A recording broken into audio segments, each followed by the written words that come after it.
Hello বন্ধুরা, আমি সর্বাণী আমার স্বাদের বাগান চ্যানেল থেকে। আজ আমি কারি পাতা গাছ বসাবো। এই যে কারি পাতা গাছ দেখছেন, এই গাছগুলো আমার হাজব্যান্ডের এক বন্ধু আমাকে পাঠিয়েছে। ছোট্ট ছোট্ট চারা, খুব সুন্দর দেখতে পাচ্ছেন। আর তার জন্য আমি এই যে মাটি নিয়ে নিয়েছি। মাটিটা একদম পরিষ্কার করে গুঁড়িয়ে নিচ্ছি, যাতে একটু ডায়লা না থাকে, শক্ত একদম না থাকে। ভালো করে গুঁড়িয়ে নিচ্ছি। আর এই যে টব, এই যে মাটি দিচ্ছি, দেখতে পাচ্ছেন।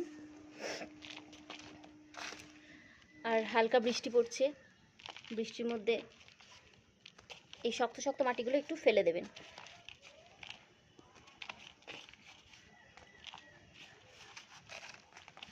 দেখতে পাচ্ছেন।